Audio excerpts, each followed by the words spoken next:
23 তারিখ আমাদের এখানে একটা এজাহার করা হয়েছিল, চুরির এজাহার। তার পরিপ্রেক্ষিতে আমরা প্রথমে 3 জন হ্যাবিচুয়াল প্রপার্টি অফেন্ডার যারা চুরির সঙ্গে যুক্ত 3 জনকে আমরা গ্রেফতার করেছিলাম। শিবু সাহা, সুরজিৎ দেবলাত এবং সজল সরকার, এই 3 জনকে আমরা প্রথমে অ্যারেস্ট করেছিলাম।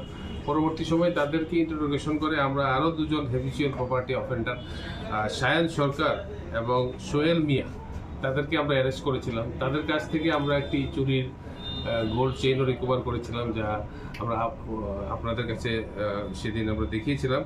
পরবর্তী সময় তাদেরকে ইন্টারোগেশন করে আমরা তাদের গ্যাংয়ের আরও 2 জন মেম্বার, অ্যাক্টিভ মেম্বার যারা আগরতলা শহরে বিভিন্ন জায়গাতে চুরির সঙ্গে যুক্ত, জাকির হোসেন তার বাড়ি বিটারবন, আর সাগর দাস তার বাড়ি লঙ্কামুড়া, সেই 2 জনকে আমরা গতকালকে রাত্রেবেলা গ্রেপ্তার করেছি এই 41 নম্বর কেসে।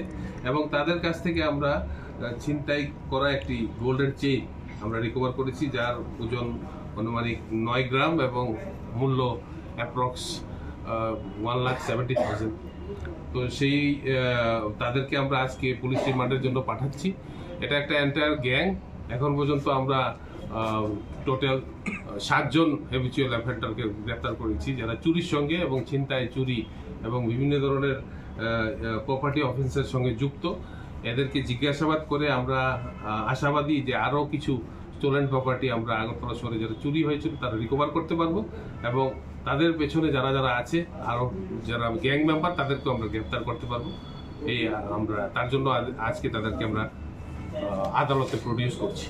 এখন রামনগর আউটপোস্টের সাব ইন্সপেক্টর মনীষ পাল এবং OC Suvendu Das sub inspector, ওরাই এই পুরোটা অপারেশনকে লিড করেছে এবং এই অ্যারেস্ট করেছে। এবং আজকে আমরা দিলীপ দাস যে আয়ো, তাদেরকে ফরওয়ার্ড করছে কোর্টে। এই গ্যাংটা কতদিন ধরে আগরতলাতে এরকম চুরি কাণ্ড? গত কিছুদিন ধরে তারা যুক্ত ছিল। টোটাল 7 জন মেম্বার তো অ্যারেস্ট হয়েছে এবং তাদের সঙ্গে আরও 3-4 জন আছে।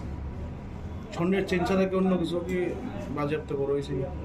স্বর্ণের চেন রিকভারি করা হয়েছে এবং তারা আরও কিছু জিনিস আছে যারা চুরি করেছে, তাদেরকে আমরা জিজ্ঞাসাবাদ করে আমরা বের করতে পারবো, আমরা আশাবাদী।